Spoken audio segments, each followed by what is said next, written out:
guys to the first edition of the Melee Stats podcast, featuring me, Edwin Budding, GimmeDatWheat, Ambisinister, and SaveAsUntitled, the man streaming this channel. Now, I don't know where Save is, so Save.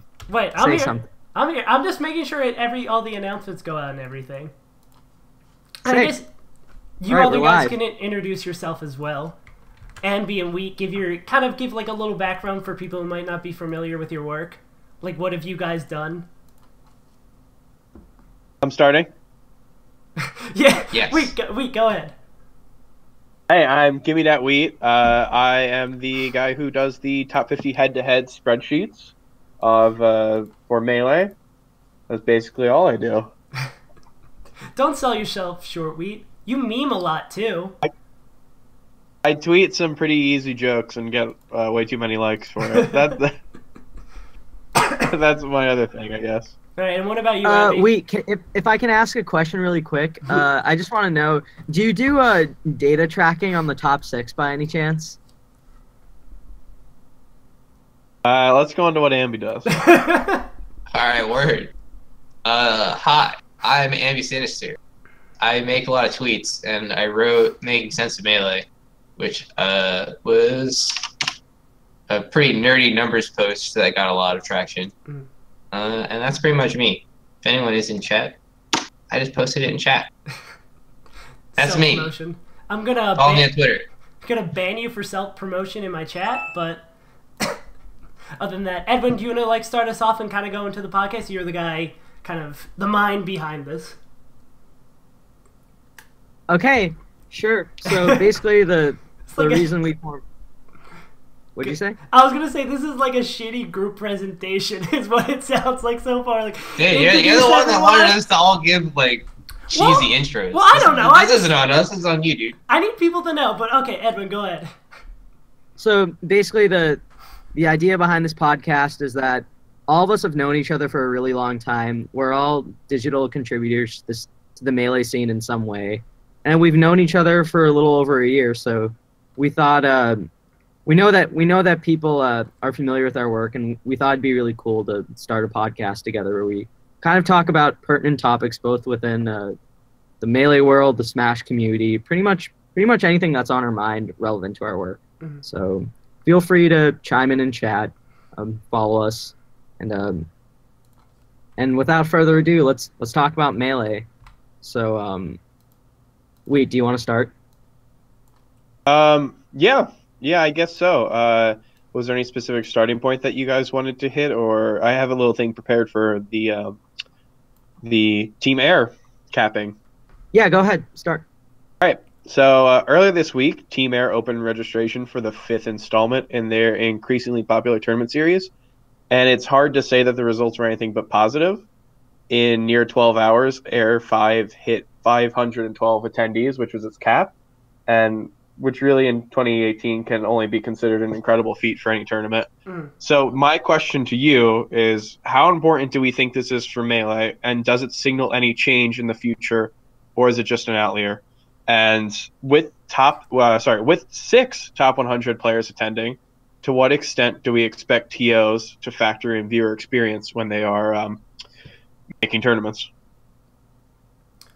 What do you mean by factoring in viewer experience when creating tournaments? What do you exactly mean by that?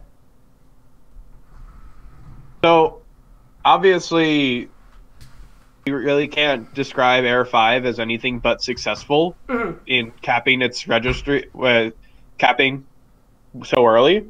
But when it comes time to watch the tournament on Twitch, it's going to be very different than the other August tournaments we have, which will be Evo, SmashCon, and Shine. There's going to be a big difference if Heir 5 doesn't do anything about having 4 majors in 1 month, and Heir will have 6 top 100 players.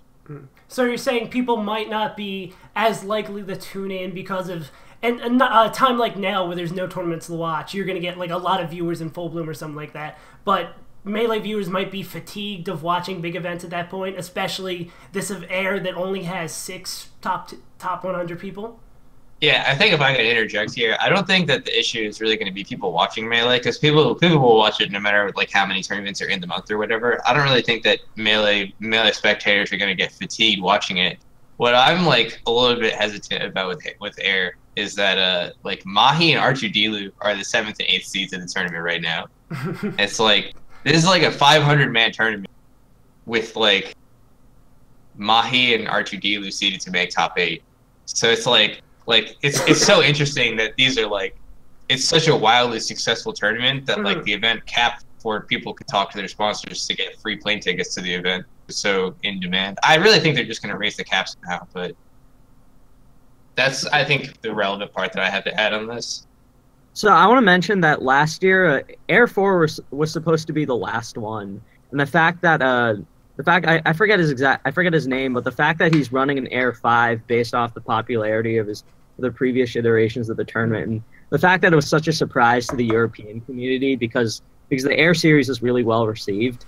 I think the fact that he kind of said like, "Fuck it, we're gonna run another one," like because we know that everybody who's been to this tournament really enjoys it, and the fact that sort of like the unexpectedness of it, I think, drew a lot of people, like regardless of skill level. So I think that's something else that we have to consider. The fact that it was completely like spur of the moment. So do you think that this is kind of more a tournament kind of focused on the people attending and less the stream? So like the issue that we brought up isn't going to be as much of his issue that like Mehi and R2D2 are the top seeds. Like it's more focused on the people attending than having a good stream. That's sort of like a secondary thought. And I think it's sick. I'm all for the in-person experience. Do you think that's going to be a trend for tournaments going forward? That like focusing on because there's a lot of people crying about like the local is dying, stuff like that. Do you think we're going to see a like stuff like Heir of focusing on tournaments for the people there instead of tournaments for streaming? Do you think that might be a trend coming in the future? First of all, the local's not dying. Don't let anyone tell you that. That's just not true. I think bad locals are dying. But if your tournament is better than net play, it's not dying. That's all I have to add to that. Can you expand on like explain further why you'd say the local's not dying? I mean, I looked at a bunch of the numbers, like the entrant numbers, and like people complain about this every year, like, oh my god, our local attendance is down, like early summer. It's like, yeah, dude, everyone that goes to your tournament went back home. Like they're all college students, they all went home. Your tournament has no entrants. Now everyone's back. Suddenly attendance is back up in the summer. Oh no, end of summer, attendance is dead. Is the local dying? It's every year, and it's like it really just doesn't have any effect at all. And locals that actually have seen a drop in local attendance, I think, have other issues that need to get worked out. And I think like to cry that like it's just the fault of the community for not attending locals anymore is just a little bit too much for me. That's fair enough. Opinions. No, that seems like a fair point. Do you guys have any like? Go ahead, Edwin. I was gonna say I think the other thing with Heir is the fact that like I don't know if you guys remember, but like on a separate note than the idea of like locals dying in the U.S. or whatever, Europe has kind of struggled like the last. Like, do you guys remember all the topics about the state of the European Smash scene and how they weren't sure what major was going to carry the mantle moving forward, and how a lot of people thought it was Heir, but then when Heir said that it was shutting down, that sort of left the future of European super majors in kind of a weird state. And I think the fact that Heir is coming back it's like giving the European Smash community like a major to actually look forward to within its region. Is it actually coming back? I was still under the impression that this one was the last one for reals. No, but I'm saying the fact that this one is coming back for quote unquote like the last one for reals, I think is a thing that like inspired everyone in Europe to go. So Edwin, you think you're saying that that Heir is a signal that Europe Melee is going to grow from here? You're saying that this is a good sign for the future, and you think this is like capping out events this early is going to be a thing that continues in Europe? Is that what you're saying? Well, I don't want to like make many predictions on the future state of Europe, but all I can say is the fact that like I know over the last two years, like I've heard a lot of European smashers and like people talking about the state of the scene in Europe and why it's kind of murky and sort of the post Beast era, I guess you could call it. Like, does that make more sense for people who have been in the scene like for a little longer? Like, you'll remember that the B series was considered one of like the top European majors to go to before all the stuff with its organizer and like a lot of drama and like issues came up with the tournament series. For a long story short, yeah, I just think that Europe lacks a really big major, and with Heir 5 coming up, like, yeah, it's not a super major on the level of like, say, like obviously not Evo or Big House or Shine, but I think the fact that it has that much interest, regardless of skill level, is still a really good sign. And I don't know if what that says about the future of European Melee, but it's definitely a light in the tunnel for majors in Europe, at least. Do you think there's any potential for a Big House size tournament in Europe? Do you think they could grow to that size to have a tournament that has that big of a draw? I really, in terms of like overall attendance, I'm hesitant to say so, and I think in terms of like top level talent, I still think there's a lot of barriers preventing top American players from going to Europe, and I don't think they necessarily should have an incentive or should be like forced to go there. So I again, it's like I'm saying, I don't want to make a conclusion about like if Europe can have a Big House caliber event. Yeah. I just think it's good that there's interest going toward a major tournament. Yeah, it is probably like way too far. Oh, go ahead, Ambi. So this is my tinfoil hat theory. I think this is some hot take if you've ever seen one. I think Europe can do it. I think Europe can have a tournament as big as the Big House, but there's one thing in the way. PAL. We need to eliminate PAL. That's the what American player is gonna want to go to Europe to play in a tournament where their character's worse? Nobody.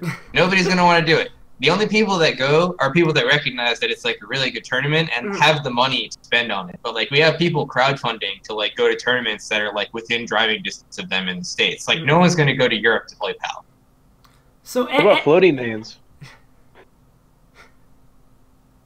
Like I've got, as a Peach main, I've got nothing to lose to go to a PAL tournament. Yeah, but like you'll win and you'll be like, did I really win? It was PAL.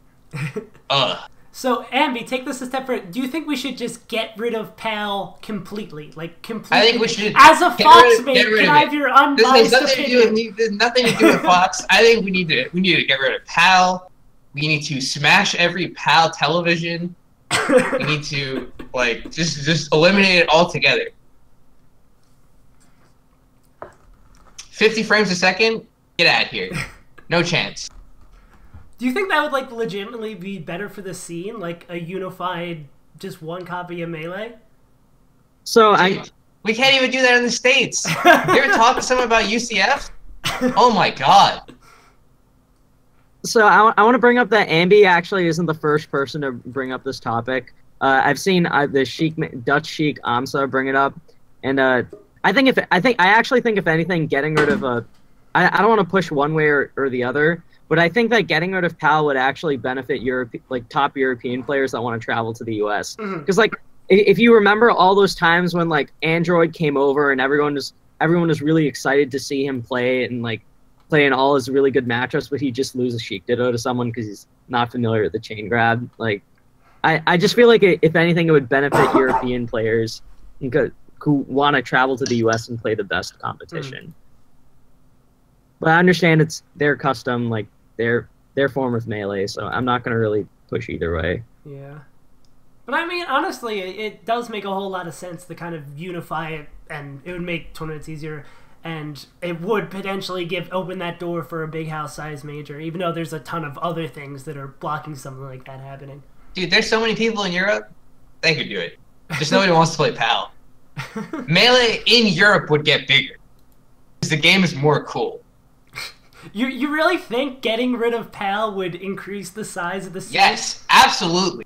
Think about how many Falcos would start playing the game if they could dare people and do nothing else.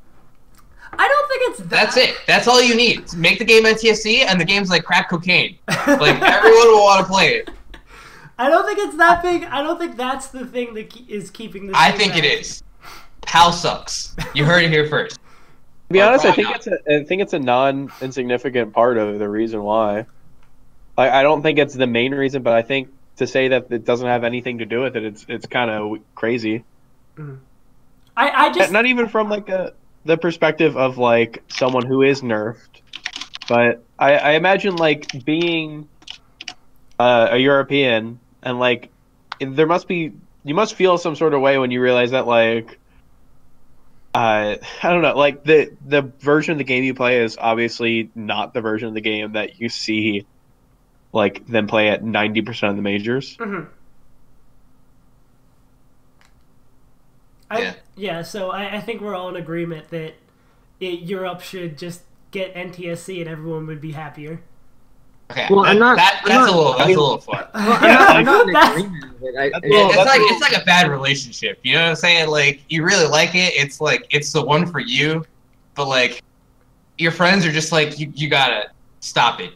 Just you deserve better than PAL. Can you Ambi? Can you expand on that? I'm not 100% sure what you're getting at with that analogy. Dude, the Europeans probably don't want to get rid of NTSC. It's probably like a really fringe opinion, but like they'd all do better in the West or in like they do better in the States. They, you know, their tournaments would be more exciting because there'd be less floaties. Sorry, Kay.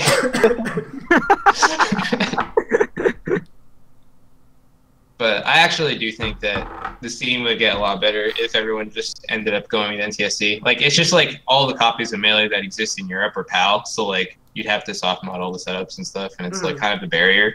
But like we live in the era of UCF where like that's not that hard to do, and I'm like just like getting less and less attached to the idea of continuing to play PAL.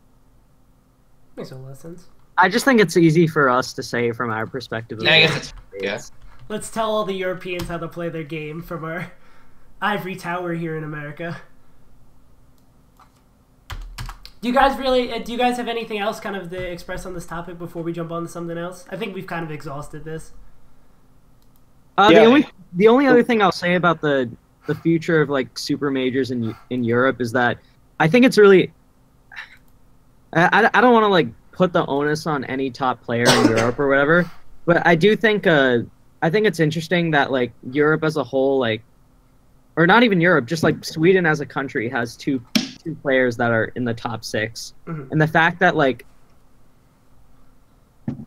I'm trying to be very careful with my words here because I don't want to like put blame on Leffen or Armada for like traveling to the U.S. and doing what's best for their career, but I just think like as a whole the talent in the United States is just like vastly superior to Europe. And that's the biggest reason why like people are not gonna, or that's a really big reason why I think like Europe can never have or won't have a big house tier event in the short term. I think it would take Europe to get a lot more dedicated and just frankly better smashers for that to be a reason. I don't think this is true at all. Like think about like Big House or Evo. Like, you know, like a tournament with like 2,000 entrants. Like, how good do you think the average person that enters that tournament is? Like, the reason these tournaments are big isn't because there's a lot of good players at them. It's because there's a lot of people that aren't really good players going to them because they're worthwhile experiences to go to. And I think that, like, if a tournament with, like, the impact of Heir, you know, had a venue that, like, could accommodate, like, 3,000 people, they might not, like, get it right away, but, like, I really think it's, like, pretty feasible because the vast majority of people that make up a tournament aren't like top players, and I think like to conflate the two is a little bit misleading.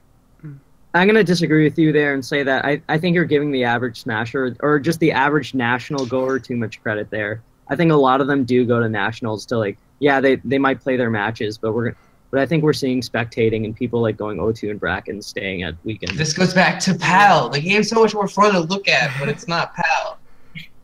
I mean, so this is like what I'm like my ultimate point here though, like a more serious note is that like I really don't think that this is an issue of like the skill in Europe being inferior to the skill in the United States. Like I think the good players in Europe are like more than good enough to make like a really big tournament really exciting. It's just that they can't attract talent from the United States, which is where a lot of really good players are, and it's they haven't tried it. Like there's no giant tournament in Europe. Like this tournament happened in a day. Like you really don't think they could have tacked on like another 500 people like in a month? Like the tournament's not close by, and like if they had a bigger venue, like a lot of people are traveling to it. Like I really think it's pretty feasible, and I think that like it's a little weird to me that you're all like, oh, I don't think it's possible because the Europeans aren't as good as the Americans. Like, I really don't think it has anything to do with it. It's not that I don't think it's possible. It's just that I don't think Europe has the dearth of talent or the convenience or let me put it this way. Like, I think the points you bring up about like it being much easier to go to majors within the US, like feasibility, like the version of the game, like those kinds of factors, like obviously are a big part of why I can't see Europe having a big house type super major. And I guess when I bring up the skill point, it's more like I can't see a tournament having the same kind of prestige as the big house or Evo. Okay, but yeah, that's a little bit of a different issue though. But like, yeah, I do think so that I like guess it's not so much. I think if a European tournament ran NTSC and had a venue that could accommodate a lot of people, then they would break 1,000 entrants pretty easily. I think that it'd be very feasible for them to do that. But like, Lefton goes Marth. Like, yeah, Heir too. No one wants to see that. Like, like people want like like no American is like, oh, I have to practice PAL so I could do really well at this European tournament. I really think that if they like just running NTSC by itself would explode. Like if they could do it, because PAL is like a limiting factor for a lot of people that want to travel, which is why all the European tournaments have only Europeans and like a couple of like guest people that they usually fly in. I mean, it's also expenses. And, yeah, like, I was about to say. I think that's expenses is a little bit more limiting than Melee version. It's like getting a passport, also. Like, yeah, I guess that's fair. Yeah. Well, how could you see a big house size major in Canada? I mean, there's Gommel, right? It's not like big in terms of entrance, but like Triple Crown of Melee, like Evo, Big House. Could there be one in Canada? Probably. I mean, there's one in Michigan. Yeah, like it's not much of a location thing. Like I think Gommel was getting bigger, and then they, for whatever reason, and I don't want to speak on this because I don't know any reason on it, but they went from being in May to like announcing their tournament 2 months before it happened, and now we're back in May, and if it's actually announced a good time before it starts. So like I think if it continued from 2016 and actually in 2017 was had a predictable schedule, like we knew when it was going to come, I think that we could see something really close, like maybe about like SmashCon level. Alright, that's fair. So I guess one thing I want to say is that in these kinds of discussions, like you're asking a question, a very like, oh, can this happen? It's like, well, I mean, it could. Like, yeah, no, I'm just kind of trying to. Sorry, Blur and Tafo usually like talk about these sorts of things on commentators' curse. Like I remember Blur. What? What's up? We don't talk about that podcast here. Oh. So it's just like sure, if everything worked together, like we could run a really big Smash event, like bigger than Smash Factor in Mexico. Like yeah, sure, maybe like with the right amount of scheduling, like Gommel could become really popular. Like I don't want to say like a region can or cannot. It's just more of what I practically expect versus what I think would happen. And keep in mind when you're talking about a big house tier event or something like Evo, like that sort of loses its significance if we say that like any major can reach that kind of status. Mm-hmm. Yeah, fair enough. So I think we've definitely kind of exhausted this. Edwin, do you have another topic we could jump on to? Can I just have one more thing before we get off on this? Okay, go ahead. So the one last thing, we briefly talked about the top player attendance of Heir, and I talked about whether or not that should be a focus of the TOs when creating a tournament. I just want to shout out Aiden from Endgame TV because I really feel like he does a good job of mixing the two of the spectators and the competitors. I really think that Don't Park on the Grass 2016 was an awesome experience for me as someone who is really interested in international Melee scenes, and I think that Don't Park on the Grass 2018 is going to be awesome as well. I know I sound like a shill, but that's actually what I believe. And that guy's awesome. I think the whole Aiden Endgame really, TV crew is like next level in terms of their like ability to tap into like what people actually want. Yeah, I think they're just too small. I think they got a lot of potential. That whole crew, though, they're like all really cool. Yeah, they're the gold standard for that type of thing. I just don't think that they are big enough to really have as huge of an impact as some of the other majors or super majors. But that's all I have to say on that. So Aiden really pushed for Heir. He was talking about like if you had to go to one event all year, he was saying that Heir was by far the best one, which kind of took me off guard. But Aiden, that guy travels to a lot of tournaments and he's been to a lot of scenes, so I trust his word on that kind of stuff a lot. Right. So we all good to Edwin with the next topic? Yeah. Go ahead. Sorry if I feel like I'm pushing it. I just want to make sure we're going forward and stuff like that. That's okay. Okay, so I guess here. So I guess for my segment or whatever you want to call it this week, I just wanted to bring up something that happened 2 years ago today. So 2 years ago to the state, Pound 2016 happened. Ambi, I believe you were actually there, right? Oh no! Don't talk to me about 2016. Really shitty tournament Oh, there. it was so bad. Oh my god, I lost to D-Disciple. Oh wait, what? I didn't know that. Yeah, oh dude, I can't believe you'd bring this up while we're live. Oh my lord. All right, I didn't know that part. I did do some crazy shit on stream though. Yeah, you had that sick. You had that sick Scar Jump Shine turnaround. Oh, what was it again? It's Scar Jump Shine, turn around, double jump Air. Yeah, it was pretty sick. Yeah, So, I just wanted to bring up that tournament, not to talk about Ambi's performance, but just because it's just a cool looking back and knowing that was Hax's peak, and now Hax is playing with a weird controller that people are trying to buy, but he hasn't made it a thing yet, and just isn't that crazy? 2 years ago, Hax got third at a super major. Now he's playing on a controller that might not even be legal. Yeah, 2 years ago, Hax was the best player in Tri-State, and now he is the best player in Tri-State. Do you think Hax could ever, saying like the box is legal, he's able to get enough practice, do you think Hax could ever do that again? Do you ever think Absolutely. That shit's broken. It shouldn't be allowed. Hax is going to get so good unless someone stops him. Oh, that's... You heard it here. Yeah, no, I agree with Ambi on this. I wouldn't bet on it, and I wouldn't say it's probable, but I would definitely say it's possible, considering that, like, we saw him, losing consistently to maybe, and people like that, and now he's probably top 40, top 50. Where do you think Hax, if he doesn't run into more box troubles, where do you think his highest reach he could get by the end of the year? What do you think Hax peaks out at? By the end of the year? Oh, that's Yeah, it's a little... maybe by the end of next year. By the end of the year, maybe 20. I could see him at. Yeah, and then... I think... Go ahead, sorry.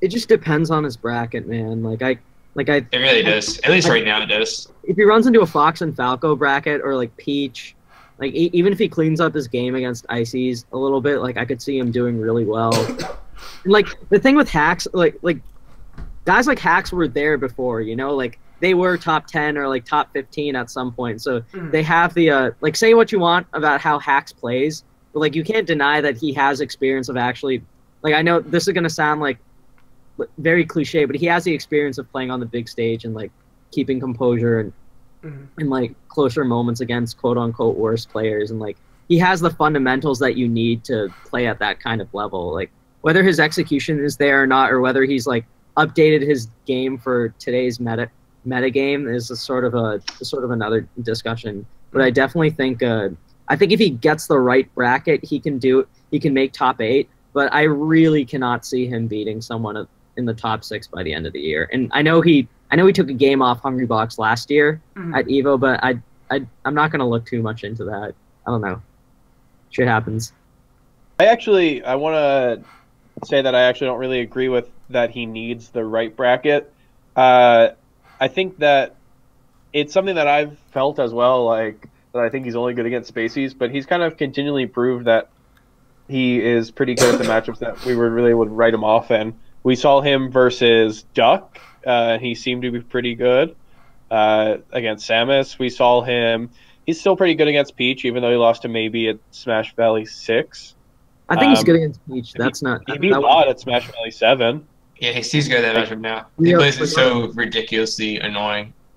It's so inspiring.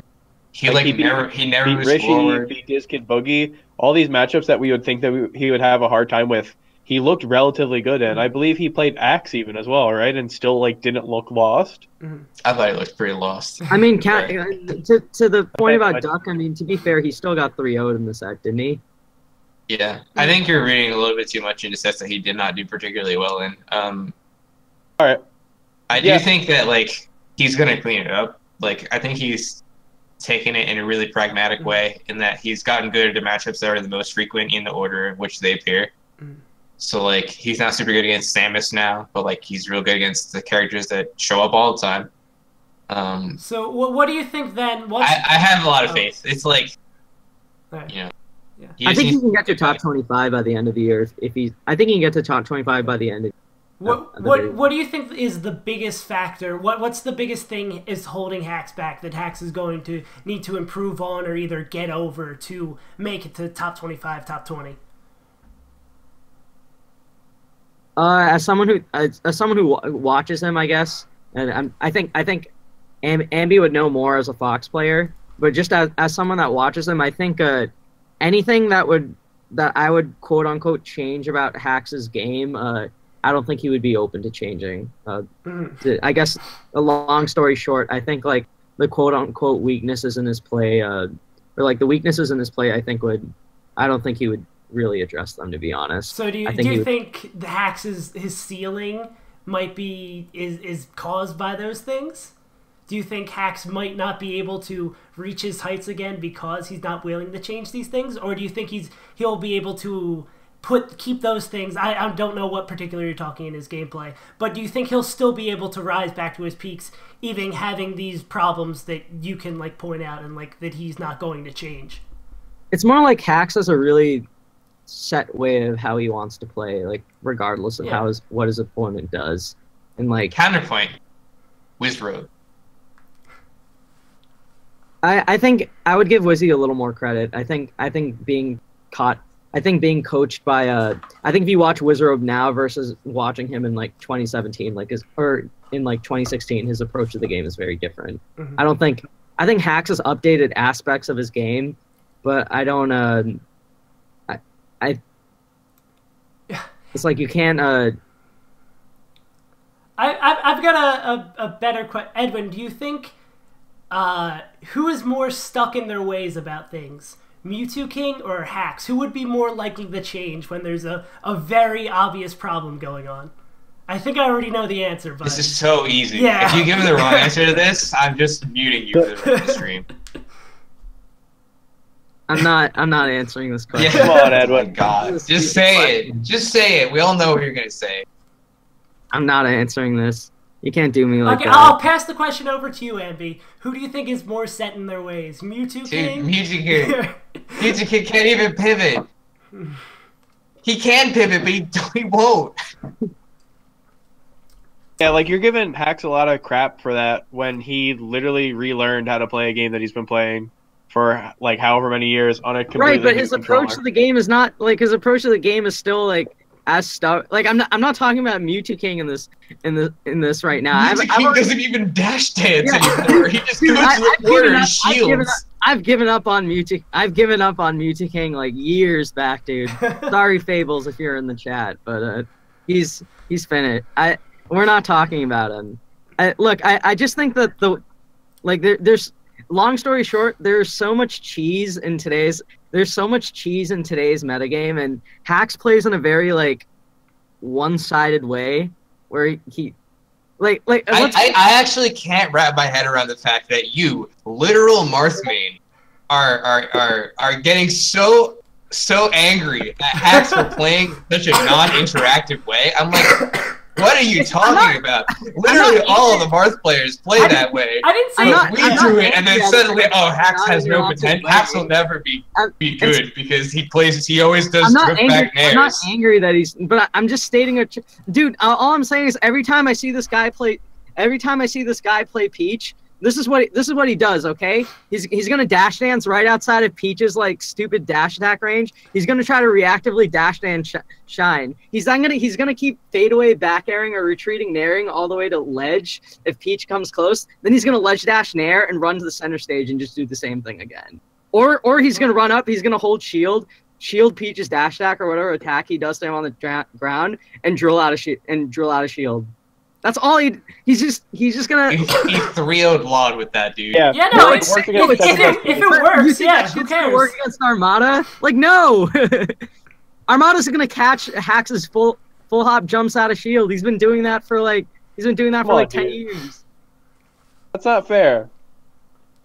Like, obviously, yeah, he's not gonna beat Armada. So does that mean that he's more stubborn than Mewtwo?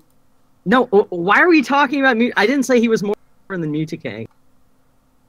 I just refuse to hate on Mewtwo because it's such an easy. No, your lack of answer spoke very spoke loud and clear as to what you think. Okay, Edwin.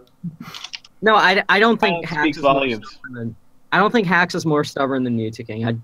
I just don't want to hate on a fellow Marth. That's all.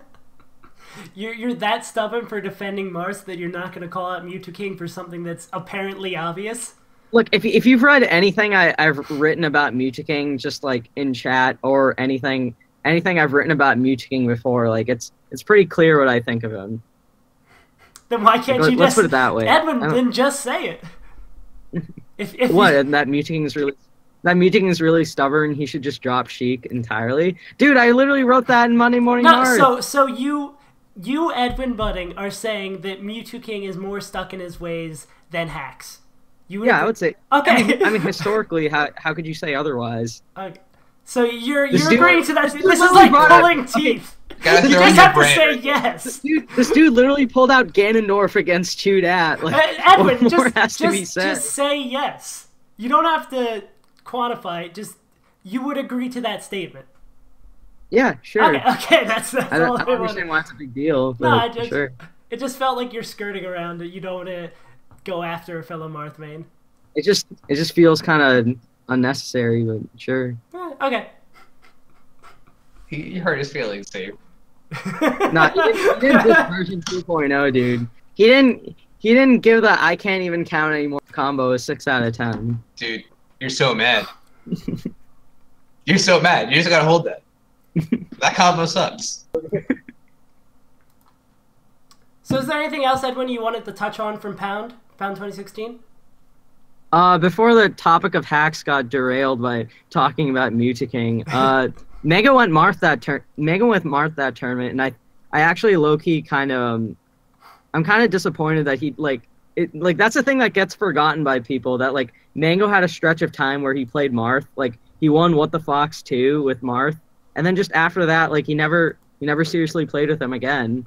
Like he had the answer to Armada on FD, like obviously he's beaten him with Fox on the stage before, but I just think that was like one part of Mango's game that just suddenly went away, and I don't really know why, other than I guess what Mango was feeling in the moment. When did Tafo start coaching Mango?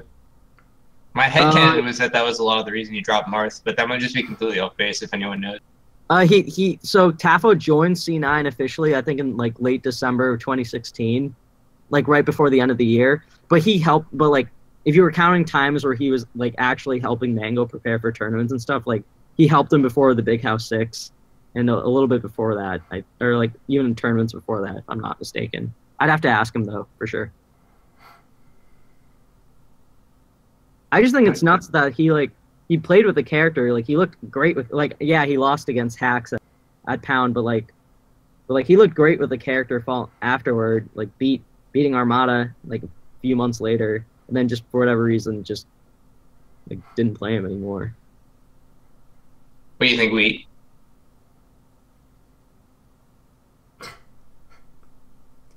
I don't know. I'm not entirely confident that the character choice would have worked. I think we're not really giving Armada his, like, the fair share of credit that he deserves for being as able to adapt. Like, basically, when we talk about Armada's ability to adapt, we say that it's not really great in real time, but is very good when in between tournaments. So, like, I don't really know if I want to call Mango's Marth be, like, the key to beating Armada that he just dropped for no reason. I'm sure that, like, cooler heads prevailed. I don't think Mango's Marth would be positive on Armada if they, like, played a bunch of sets at the time. But I just think, like, it was a really good, like, mix-up for Mango. Like, just as far as, like, both conserving his energy with Fox, if you want to buy into that, or just, like, throwing Armada off. Like, I don't think he's gonna I don't think he would have, like, 3-0'd him consistently or whatever. I just think it was a cool answer for a problem that Armada gave him. If that makes any sense.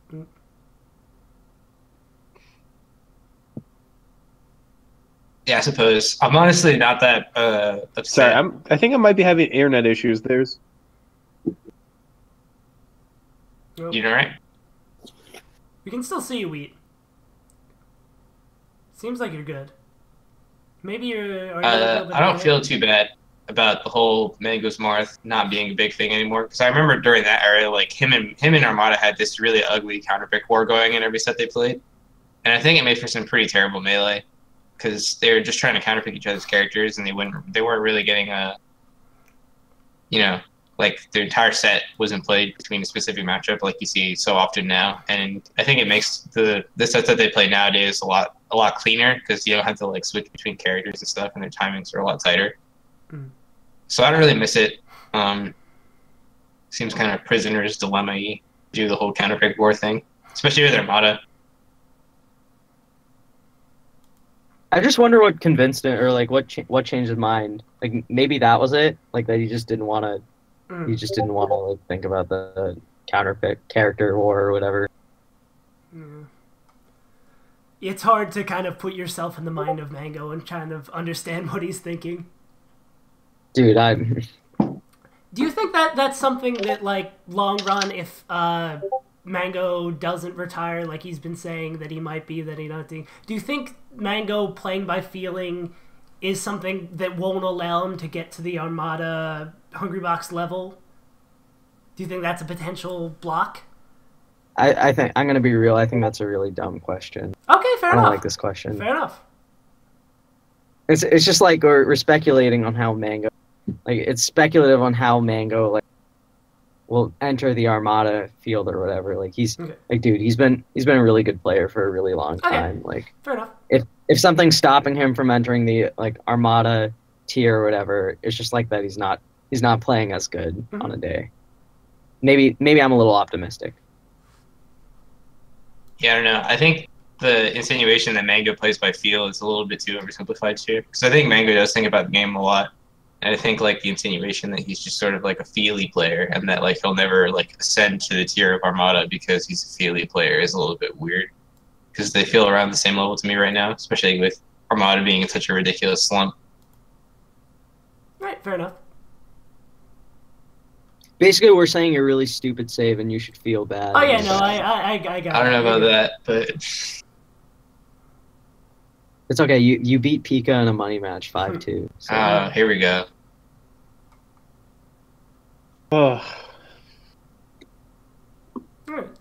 So again, do you have anything else you wanna? We kind of derailed again off your Pound 2016 topic. True Dat beat Hugs in an exhibition set. Oh yeah, there's also that H-Box Rishi exhibition.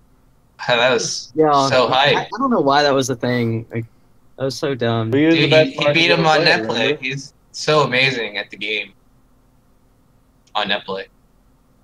I remember what else happened at that Pound. When H-Box just destroyed the entire Falco crew. Oh yeah, that was so depressing. Oh my goodness. What an unhappy crew battle that was. The funny thing is, heading into the last match, I was like, there was literally no doubt in my mind that H-Box was going to win. I was like, I just know it. This is oh my goodness. It's so free for him. The crew had like Aglet or something on it. Sorry, Aglet, but Dude. Is Aglet so bad? We got to see the origin Aglet's like 4 spots under Judah on the power ranking in MDBA. Like, I think he's pretty good, dude. 4 spots, so close to top 10. Are any of you going to Pound Underground? Yeah, I plan to. Yeah, it's hard to get time off, so it's like weird, but yeah, Aglet is above Cool Lime if I remember right. Yeah, I believe he is. That means he's a god, like full stop. Yeah, Cool Lime had a bit of a rough break this last PR period. Cool. He's right below Aglet, so he must still be doing pretty well. I am. He did have a victory over me at the gang. What a win! God bless. All right, so do we want to jump on to something else? I think we've reminisced about Pound enough. Something more Sure. topical. Edwin, what else you got? Fire up the hot takes, Ambi. Go. I already gave you one about NTSC being superior. Oh, that's not good. Source to the outside world, dude. Are you okay, Steve? We're back. Everything's good. I opened Discord in another window. We're all good. Sick. Okay. Do you guys want to go into Fight Pit 8 or talking nudes? Oh, here's a good topic. Where is Axe right now? Oh, shut up. 13th. I think he's 11th.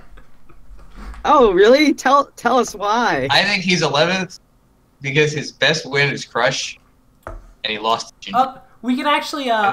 It's a pretty good summary of his resume. I will pull so up, far as I know. Yeah, I will pull up for the stream. I'll pull up his year so far. It's very impressive. Yeah, what's Axe's best win in this period? I think it's Crush, unless I'm missing something. Like he's got a lot of really close sets. Depends Like how far you want to go back, but yeah, it's like another weird question because like how far back considering he's definitely started the year very very high. Oh, but the wrong one. Yeah, I put Alms over him. I think I put SFAT over him too. And probably someone else. I think I had him tied with Amsa. Yeah, Axe I did have think really him strong and end Amsa is in a 2017. very interesting race right now. Yeah, I think it's really funny. Amsa has a lot of really cool rivalries around that tier right now. Him versus Crush is always really interesting. Yeah. Him versus SFAT is really cool because they trade sets now. Trying to get this. It's really interesting. Like that whole tier is so competitive with him, and like he's a fucking Yoshi player. Oh, this is okay. This is a separate topic, but can we? There's like this really bad like it's not surprising that people do this, but there's this really like bad tendency that people have after like SFAT does really well against a lower tier character, where people are like, oh my god, SFAT solved the matchup. How are people gonna overcome him in it? I don't know why it always gets attributed to SFAT, but like people said it after SFAT beat. So I actually have like a real thought about this, and it's like I've spoken to a bunch of people, and like people don't normally agree with me when I bring this up. So like I guess it's a hot take, but I think that like a lot of what SFAT does, like his innovations and matchups, aren't like adding things, but they're like really removing things. And I think that like SFAT gives himself really wide frame windows for things. Like he doesn't really like short hop double laser as much as the other Foxes do versus Jigglypuff. He's like less dash dance heavy. He's like very like full hop in place and drift slightly forwards or backwards type of Fox. And I think that like when people watch SFAT play, there are very few moving parts to his game. And I think that makes people like really overly eager to be like, holy shit, like all you have to do is jump. You just jump over and over again, and that's it. You win. But like, you know, there's more nuance to it than that. But like, there's so few moving parts in his gameplay compared to like Leffen or like some of the other like more like, micro-intensive foxes. Like SFAT is all a macro game, and it's like, I think the reason that people are so eager to say that kind of stuff about SFAT. Again, opinions, but I don't think that's not really a hot take. You're basically saying that he finds like very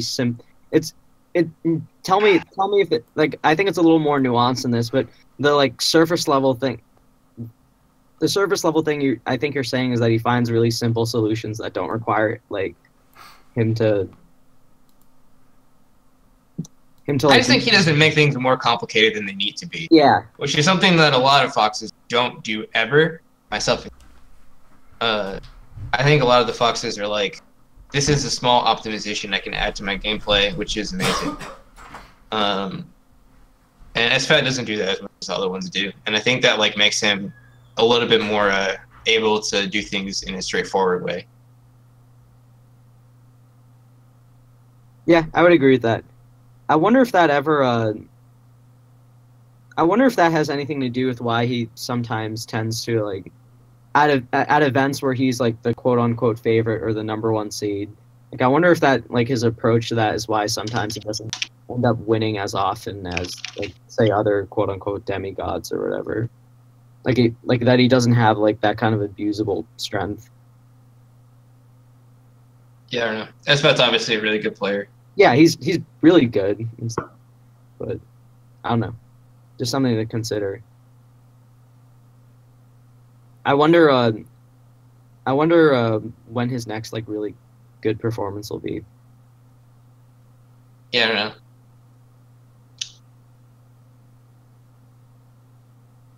Did Save leave? Hello. Save.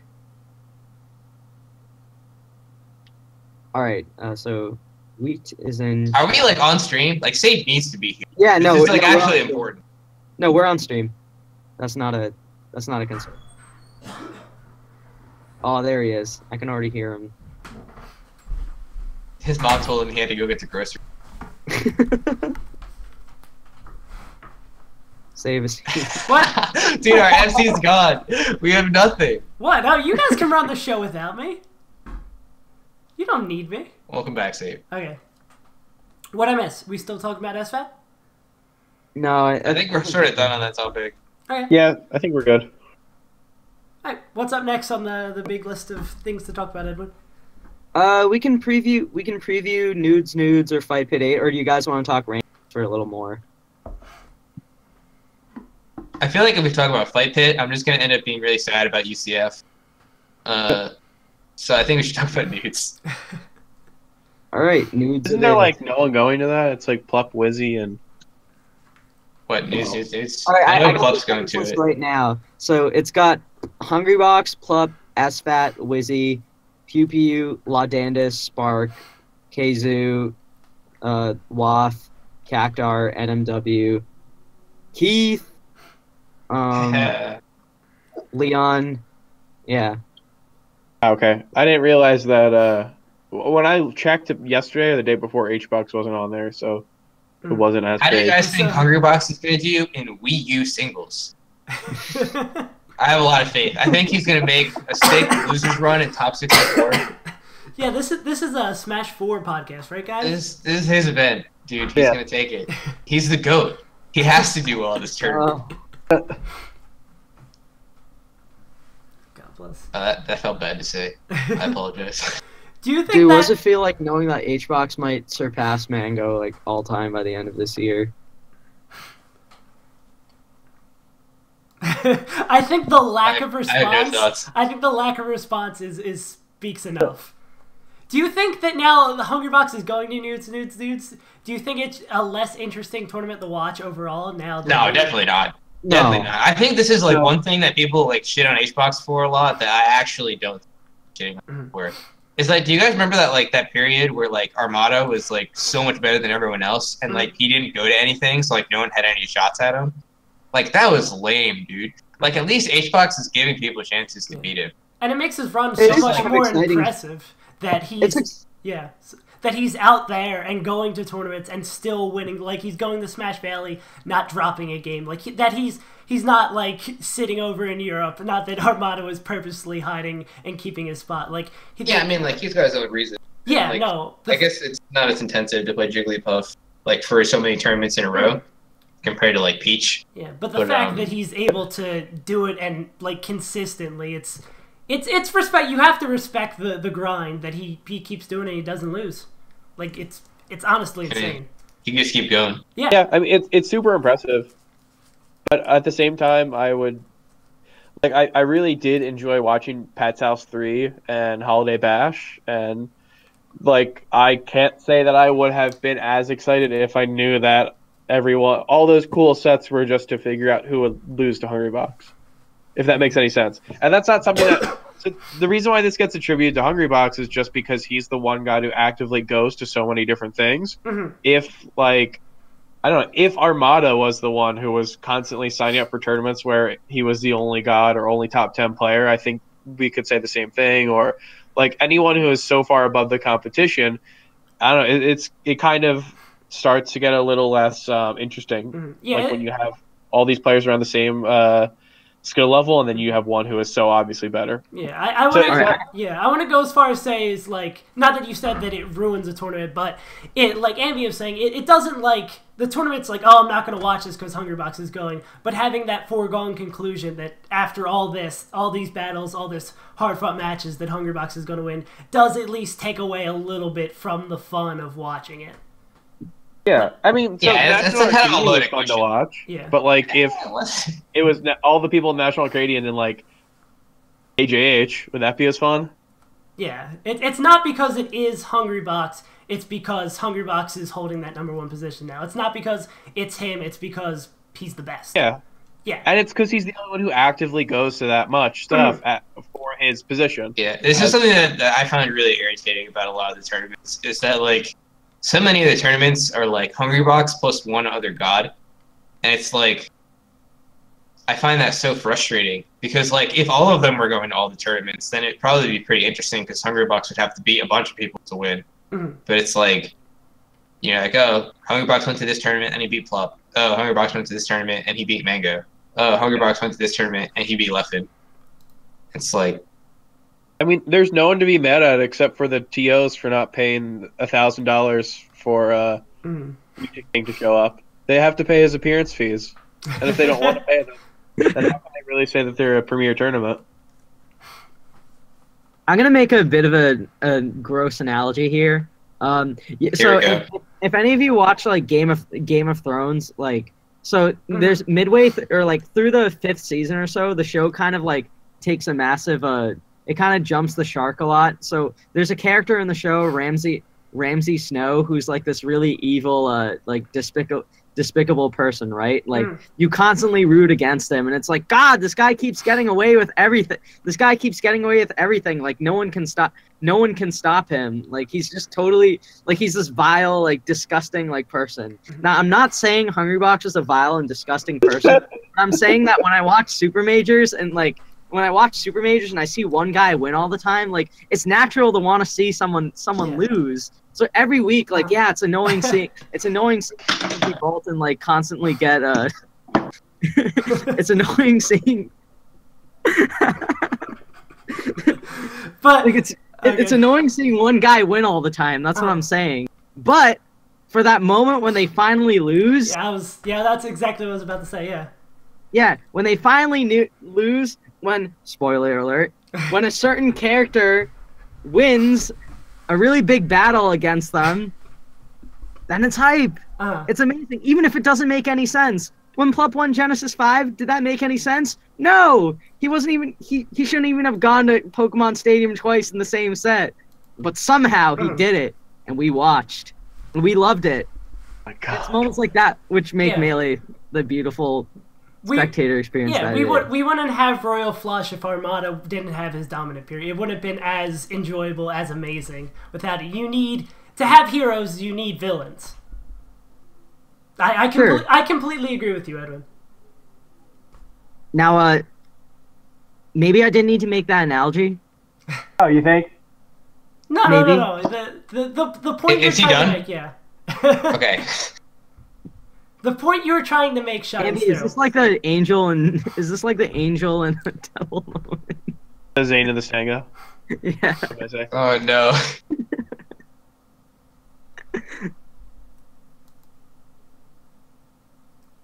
Alright. Moving on. Edwin, before we go on, are there any more Game of Thrones comparisons that can be made to Melee, or? Dude, which character is like ping pong? Which top player is like which one from ping pong? Edwin, next topic. I think Mewtwo King is like Smile because he wears Edwin, glasses. next topic. I mean, Isaiah's kind of like the Ned Stark, right? Edwin. No, he's not enough of a Ned's not as reclusive. We run down some what we would think about rankings, or how we would hypothetically seed the next super major or something. Should we go? Would that be an interesting topic? I mean, the top 10 or 11 in Ambi's case seem like pretty clear cut. I think something that could be fun is like who wasn't in the top 50 last year that we think will be at the end of it this year. I think AbsentPage is the most clear answer for that. I thought last year he was just outside the top 50. His national performances were very good. He happened to be the kind of like the opposite of Mike Hayes. If Mike Hayes was the one who always benefited from like a top player DQing or anything like that, AbsentPage was the guy who like would go to a major. He went to Shine, and he was the one who lost to I believe he played West Balls in losers after West lost to Arc. He did lose to Spark. Yeah, Wait. This is Shine, right? Yeah, I believe he got like 49th or something. I mean, he just like kind of would have weird performances where he would go and he would lose to a really good player in winners and then would lose to a good player in losers without really beating anyone that great. So it was kind of like hard to tell because he was beating people who he was supposed to beat and losing to people who were like several ranks above him.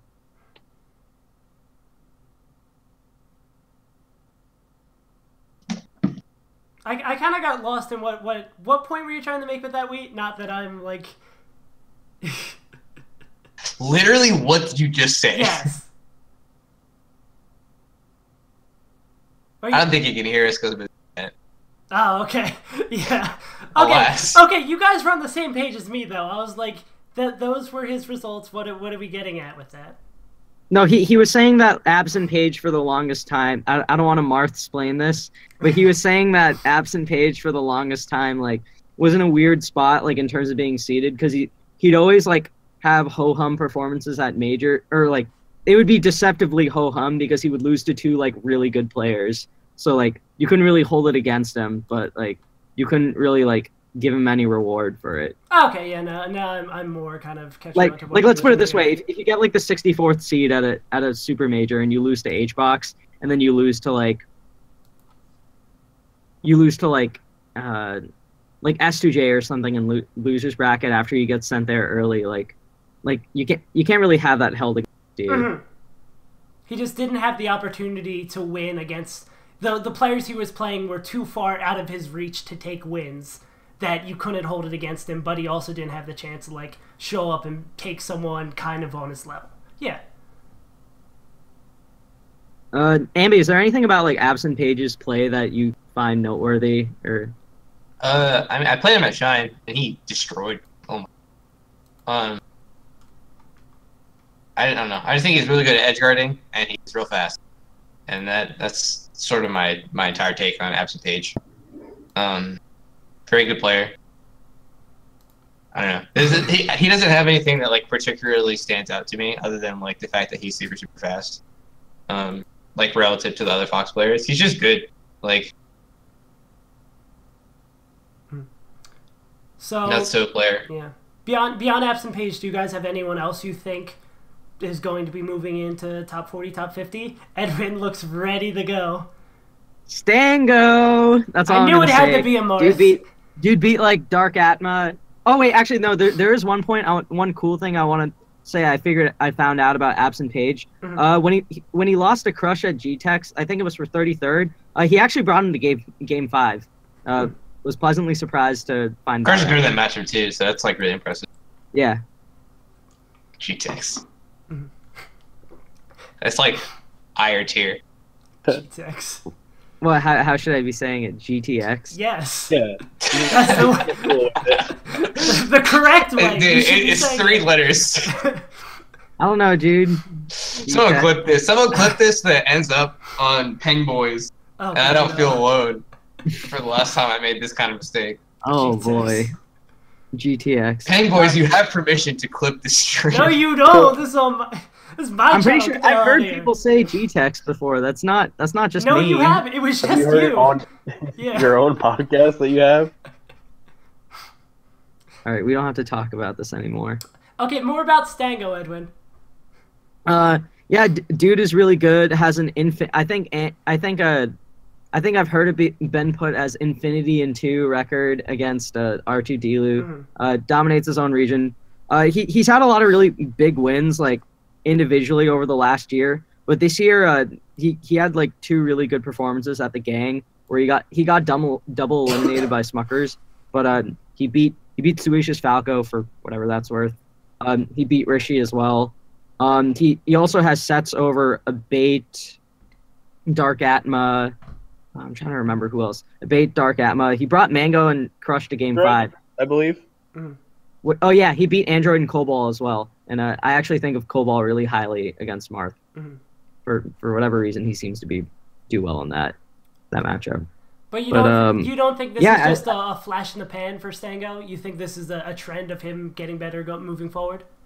I definitely think his game. I'm not gonna lie. Even as someone who enjoys watching Stango do well, his game 5 game set against Mango is a total fluke. Dude just shield grabbed everything, and Mango woke up in the games that he was playing really well, and I think even Stango would admit that. I do think that he's taken Crush to the limit, like I think twice or 3 times in bracket before, which I think is a really good, which I think is a really good sign for his proficiency at that matchup. Can't be a good Marth player without beating Fox players. Yeah, but he's got to be a good, like if he beats a Fox player that isn't great at the matchup, then It's just a matter of time, dude. Stango's I think pretty good at that matchup, despite how weirdly he plays it. Like he's just a choker. Like every single time I watch him play against Fox, I'm like, what do you even do? Yeah.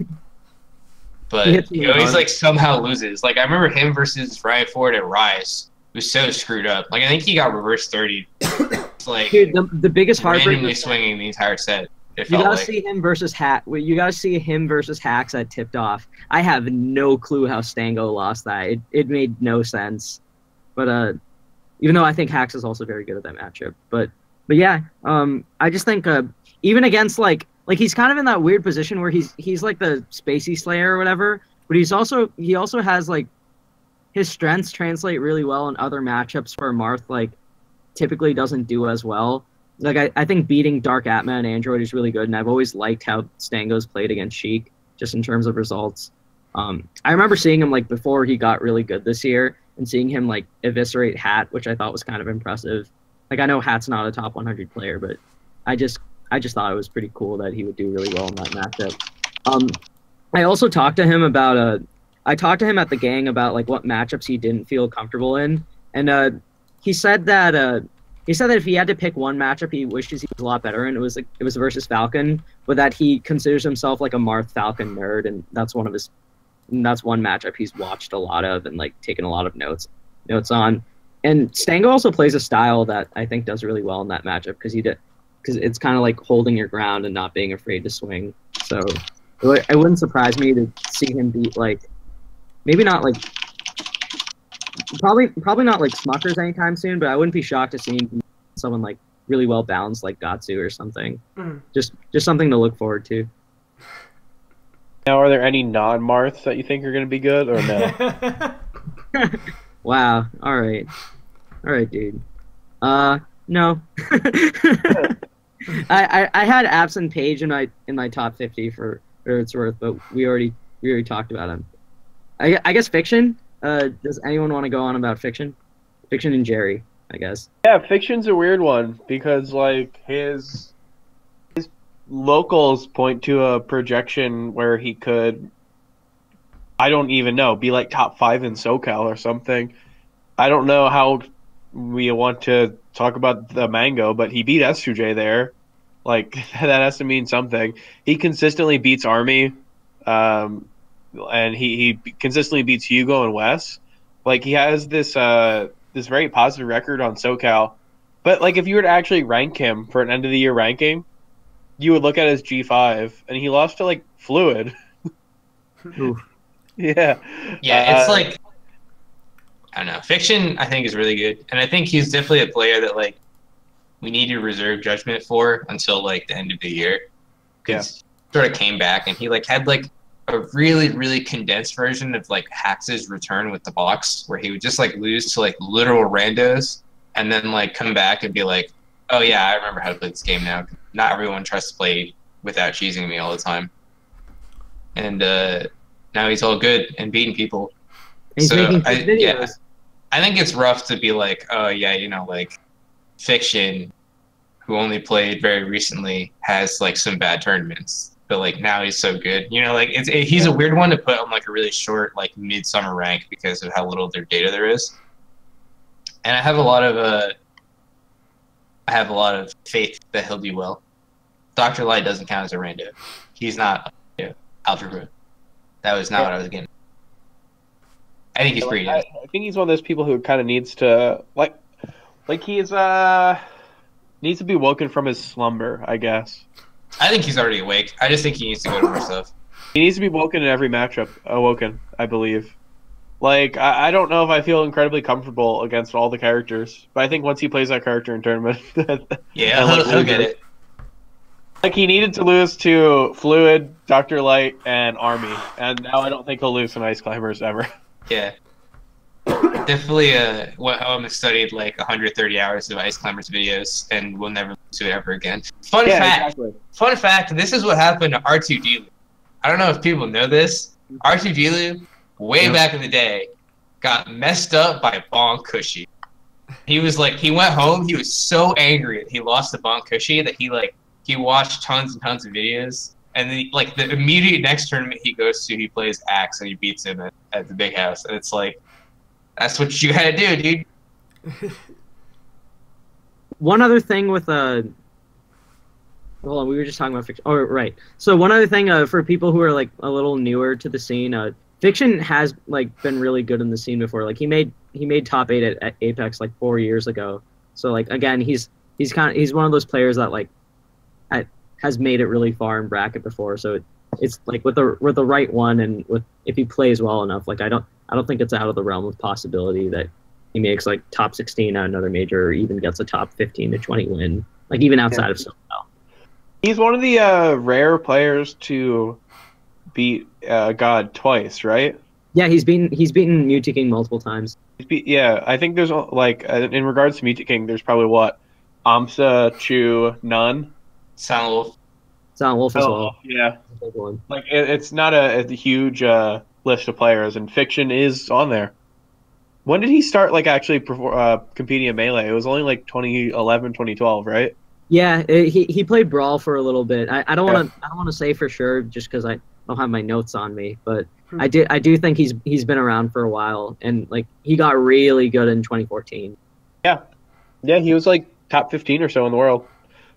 And it comes back to one of those things with hacks, and what you could also apply to someone like Ryan Ford, where we know that they are good players because they come back and they become good players.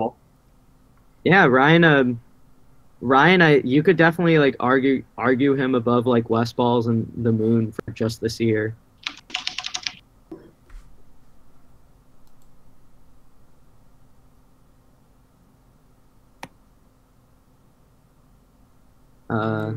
I'm trying to think what else like interesting ranking like close to. I miss Drugged Fox and Kirby Kaze. Yeah,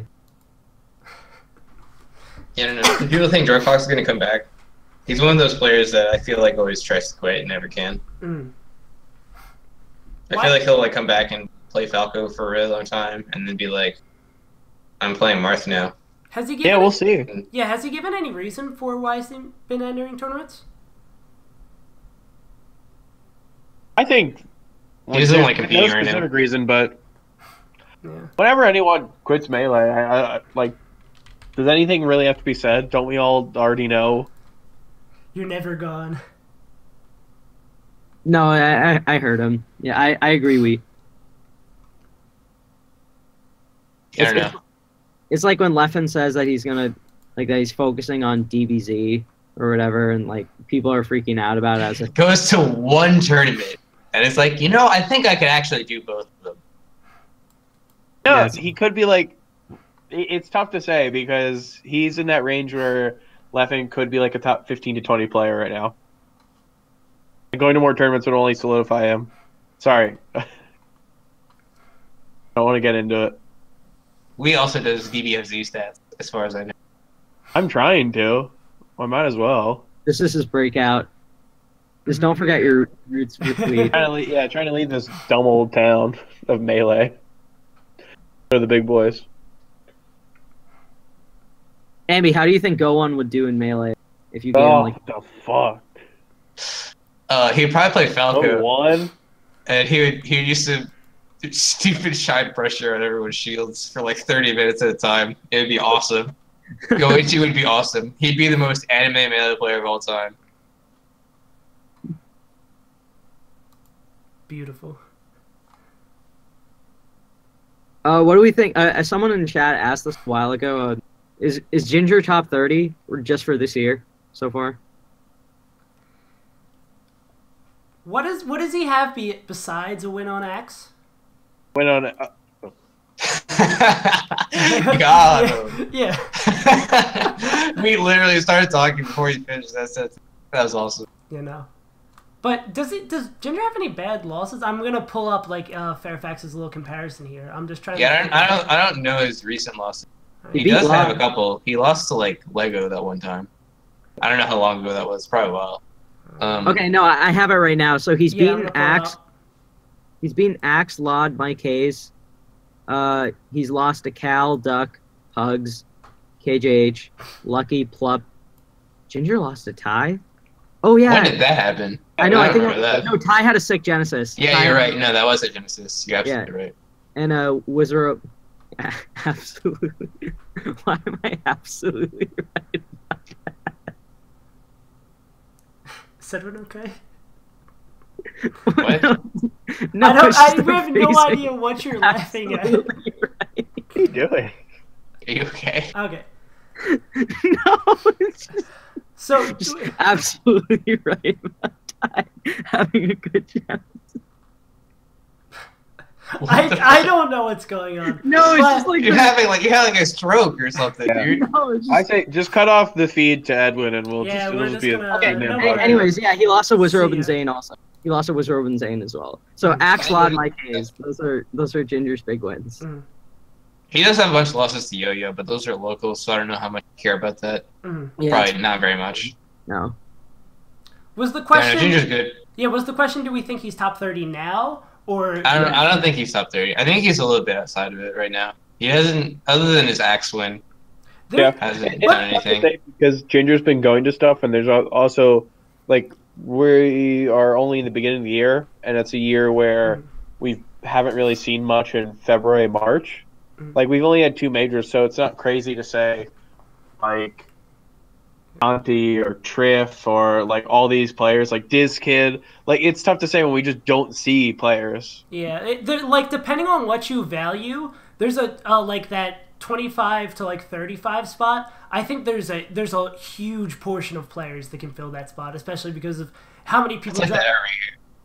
What do you say, man? It's like that every year. Yeah. That whole tier is just like so nebulous Yeah. every single year. And especially with like the lack of rankings and the group of people who are inactive in that there's so many spaces have opened up. I think it's really hard to judge as of now. He could be, but it really depends on what you value. You're Fair enough. absolutely right. What the hell are you talking about? Okay, Evan? Did you get high when while No, we're taping this? it's just like, look, I was just caught off guard by being told I was absolutely right about like Ty's run at Genesis. Like, it wasn't something I would be like right about. It's just like It's okay, the only thing that you've been right about this whole podcast. All right, fair. Hey, be nice. I don't know if any of you like in chat have seen the voting distribution that me and KP did for I'll put it in the chat. Yeah, if you send me a link, I can pull it up for the stream. Yeah, it's in the Twitch chat. Let me switch. So like these are the SSBM rank palettes and like their voting distribution and like where people put everyone, and like everyone's so insanely close together, like the entire way down. And Jeez, like yeah, Milkman to like, oh my god. Yeah, Milkman to like Kells. Abby, can you just real quick explain kind of what's going on here? I have it pulled up. Just kind of give the people like what exactly is going on in this picture. yeah. So this is like it's a voting distribution for the SSBM rank ballots. So like basically what you have here is like box plots. They're like the box has one standard deviation, and then the whiskers has the second standard deviation. You also have a density plot overlaid on top of it, which is like where everyone voted. So like if something is like really, really tightly in one spot, then it'll show up like really, really thick in that area. But if like only a couple of people voted somewhere, it's really thin in that area. And like you can like look on these graphs and like see where people voted and like where people like topped out their votes. Like some people had like really hard caps, other people had like really, really long tails. But like everyone's so close together. Like the thing that separates people like between ranks, like they're like entire like 20-person differences are like so insanely minuscule between where people ended up getting voted. Yeah, I'm kind of just scrolling through and checking that out. I think that was a really good explanation, kind of giving a better picture of what this going on here. Zoo is the most ridiculous one in this whole thing. He was just like so ridiculous, like the variance between where people wanted to put him because there was so little information.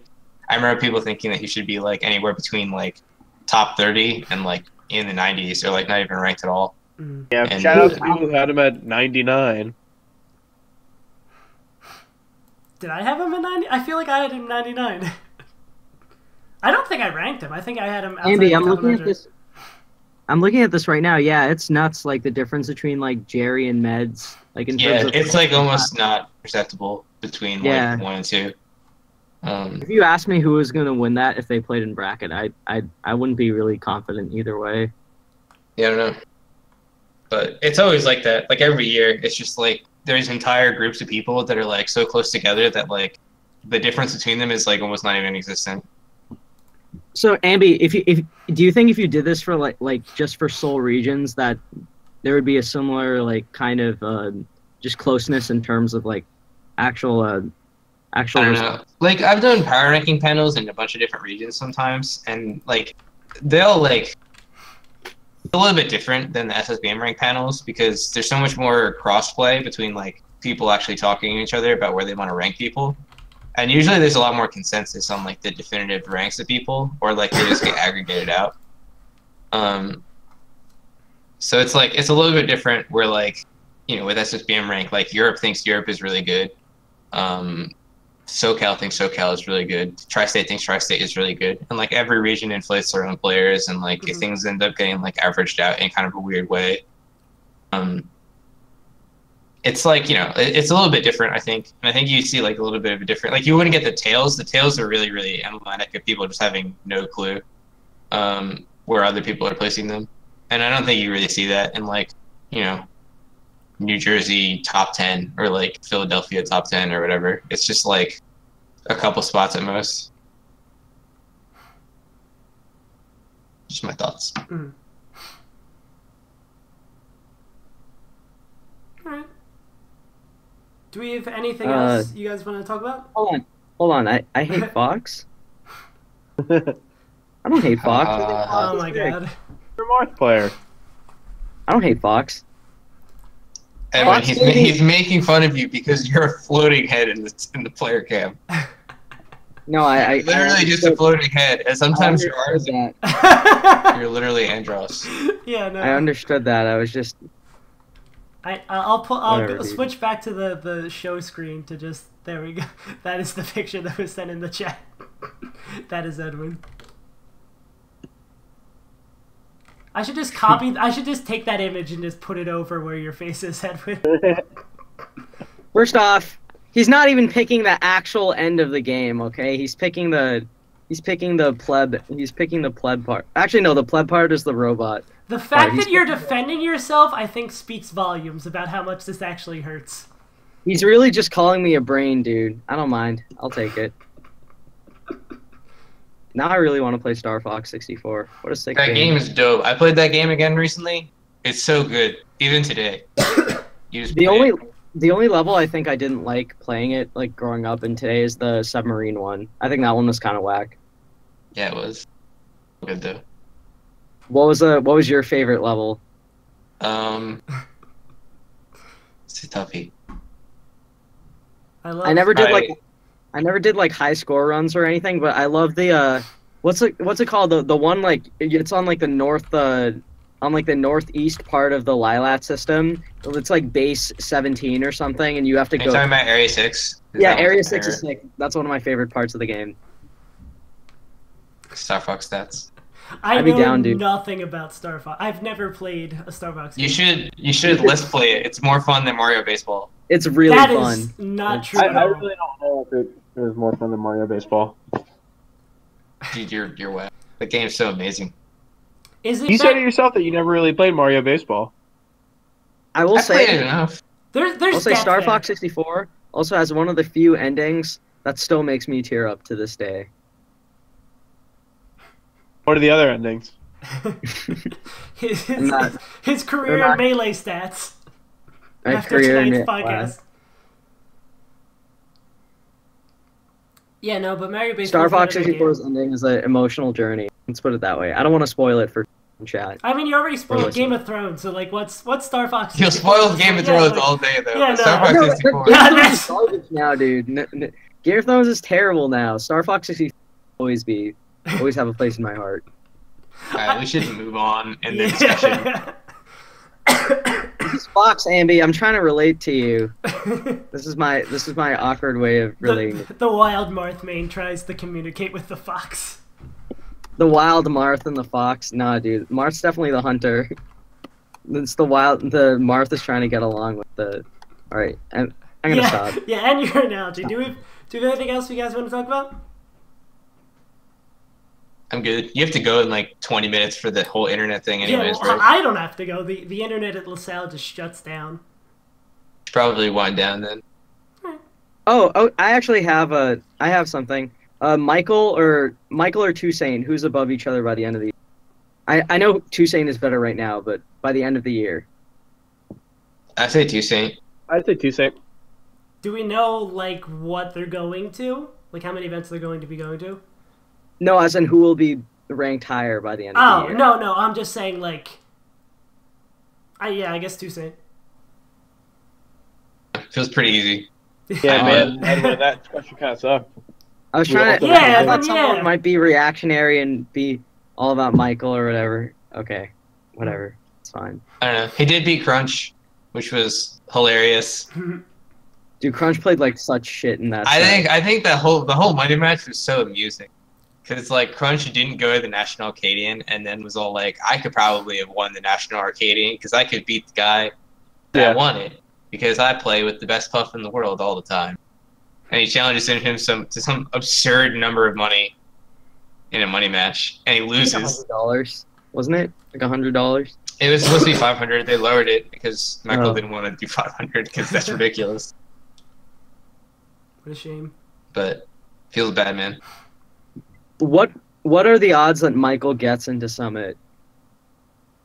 I think very low. I don't think any of the puffs are going to be in. Nah, not a chance. Like, who do we think is going to be the people who make it into Summit? Like, I think Oms is definitely a lock. I hope. I don't know. It's too hard to call without knowing who like the actual list is, because like I don't know if SJ is going to do it. I don't know if Crush is going to do it. I know Slox isn't going to do it, so like that frees up a lot of people from New England that could potentially go. I don't know. I don't It's think too hard Calvar right wants to- now. don't think Calvar doesn't Calvar want to do it wants now, but like, Yeah.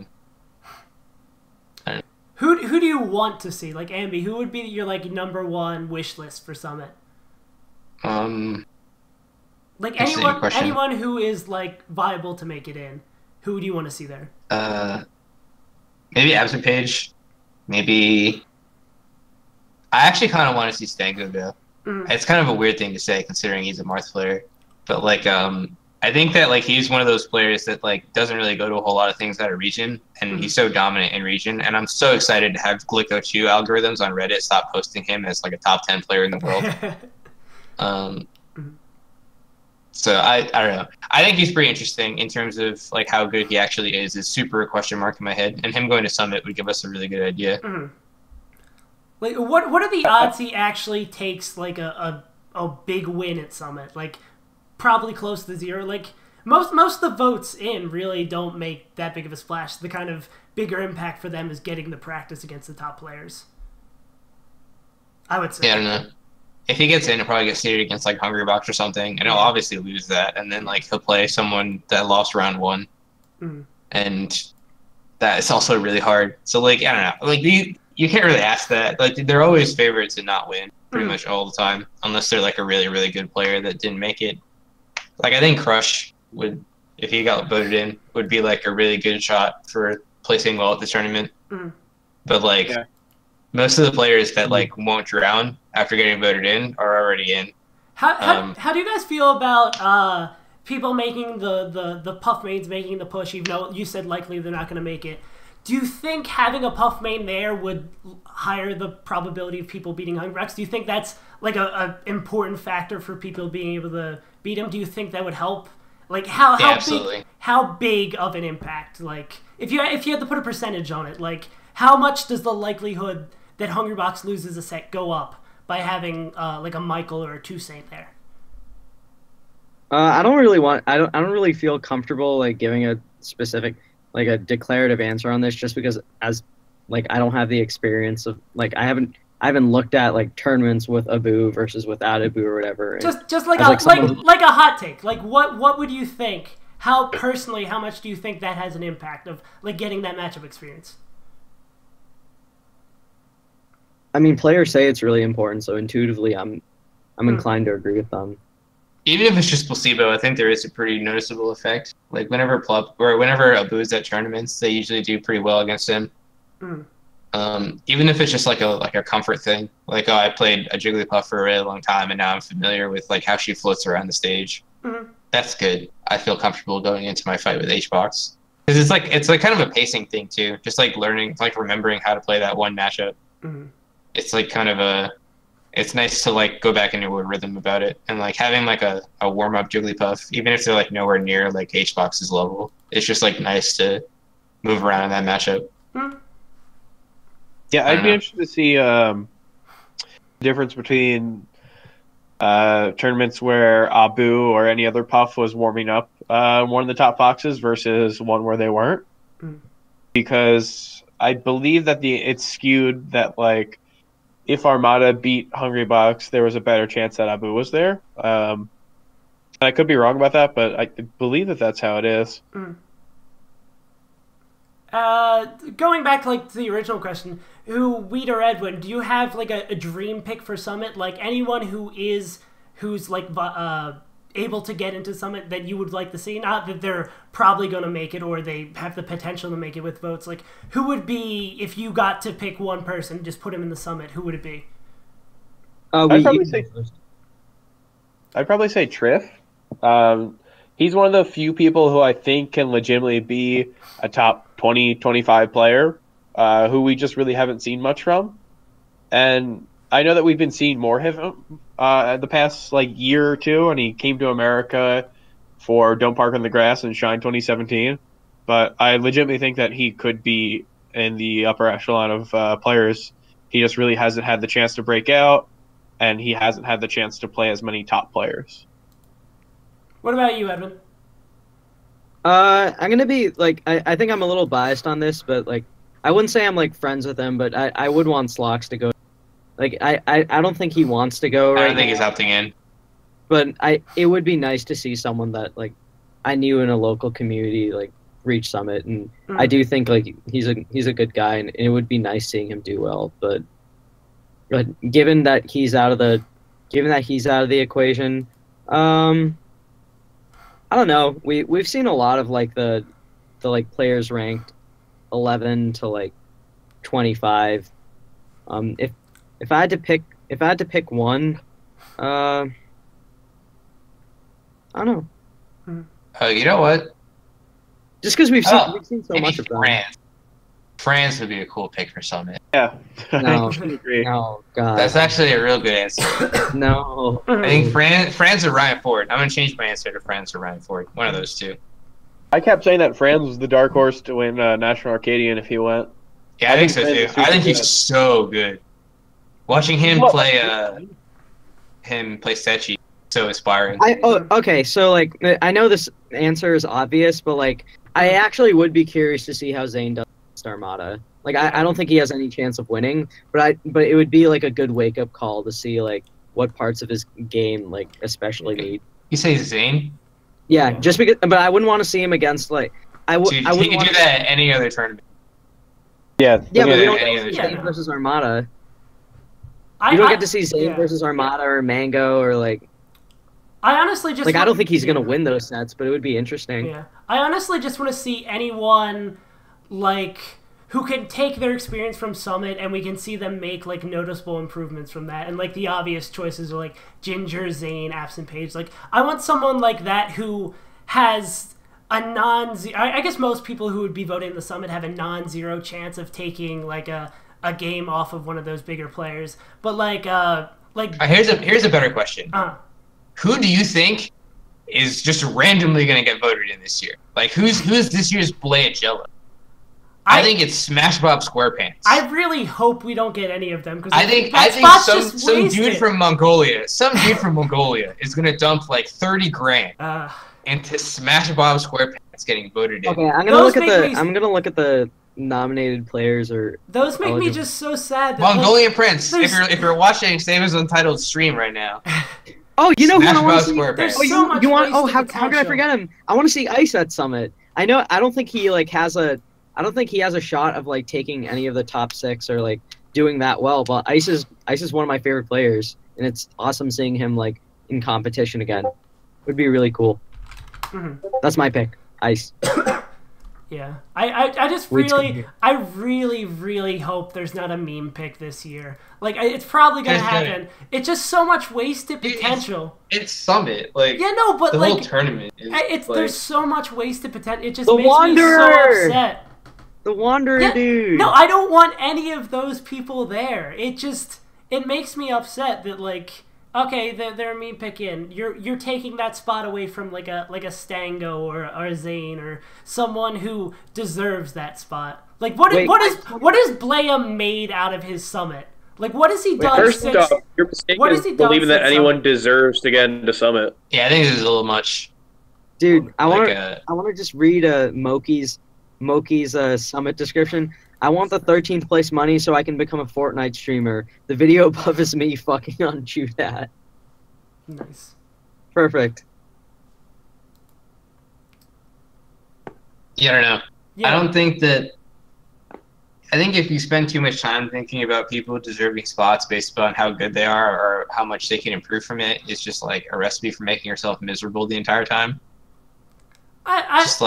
There's too much, dude. Yeah, no. Like literally every player that isn't like already invited. Like, why would you even have it if like you're just gonna invite like a talented player that's not invited? Like, the whole point of it is just to like raise money for things that people want. And if people want Playa Jello, then they're gonna get Playa Jello. You know, like that's. I know. I wouldn't knock him for it. It's really not his fault. We've seen worse times when Meme Man got voted in. Remember that? Yeah, it just makes me upset. I don't think Meme Man was the worst eligible player for Summit of all time. I'm gonna just say that. Meme Man is not. He's not a. Well, if you say eligible for Summit, then there's a lot. I think when I say Meme Man was like actually. They didn't kick out like a bunch of people that year that were I think worse than Meme. You know what I want to see? I want to see YCZ6 at Summit. YCZ6. Chroma, Sleepy, Tafo, Melee Stats, Couch Commentary. Just throw in Pika. Pika can buy the spot, like he says he's going to. He's not gonna buy the spot.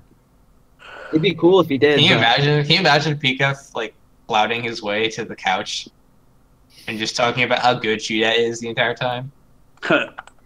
Just like Alex 19 and Pika on the same couch. That would be so fun. Jesus. Oh my goodness. Yo, Faust saying poop. He's mentioning poop in the chat. He's probably my favorite player of all time. Yeah, I wish we could get Poop to Summit. Yeah, PoopForSummit would be so hype. Yeah, dude. Summit, Poop beat Eminon, dude. What a beast.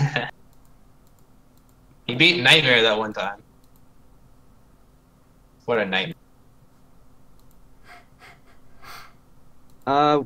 Smuckers for Summit? I don't know if he's interested in it. But Is he eligible? That'd be cool. Hashtag PoopForSummit.